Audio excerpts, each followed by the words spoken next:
Load error. I wish the interior were more interesting, though. This Panamera has the GTS standard combination of all black leather and Race-Tex suede, with dark wood-like aluminum trim accents. A full leather interior is a no-cost option, and you can even get it in a nice purplish maroon, which would do wonders for making the Panamera's cabin look more interesting. I do love the redesigned steering wheel with a full suede rim that's the perfect thickness, and the GTS comes standard with fantastic 18-way adaptive sports seats that are supportive and comfortable, even on long drives. That boring interior doesn't matter once I get the Panamera out on the road, though. I head up California's glorious Highway 33 north of Ojai, a route that consists of twisting mountain roads with hairpins and massive elevation changes and stretches of desert straightaways with long sweepers.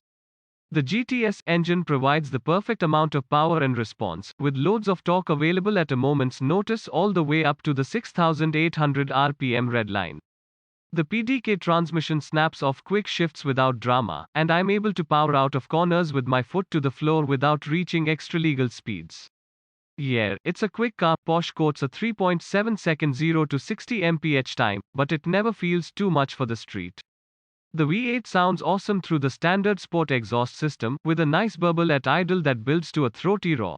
My Panamera test car is fitted with a few must-have options that augment the GTS' already great dynamics. The $2,160 21-inch wheels wrapped in excellent Michelin Pilot Sport 4S tires are a size up from the GTS base wheels, and they look fantastic without compromising ride quality.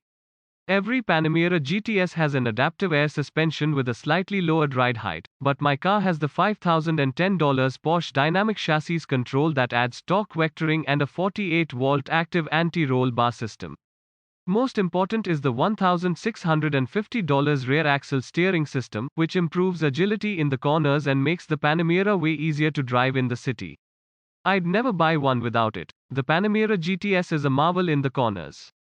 The steering is perfectly weighted with more feedback than any of its competitors, and it feels a lot more athletic than any sedan weighing around 4,600 pounds should.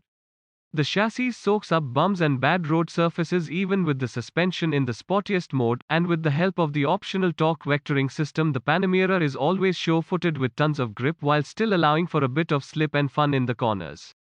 I know it's a cliché to say this about a non-911 Porsche, but the Panamera GTS really does drive like a sports car. The one performance item on my Panamera's options list that's not worth it are the carbon ceramic brakes. Sure, they provide immense stopping power, but on the street you're never gonna need it. Plus, they cost a whopping $8,970. The GTS standard steel brakes are still huge and are more than good enough. The only other options on my Panamera are $740 soft closed doors, a $1,600 Bose surround sound system, and $1,060 for blind spot monitoring and lane keeping assist.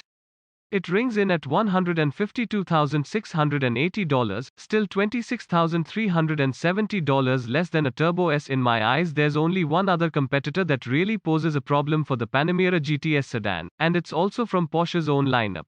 The Panamera GTS Sport Turismo wagon, which only costs $6,200 more. Now,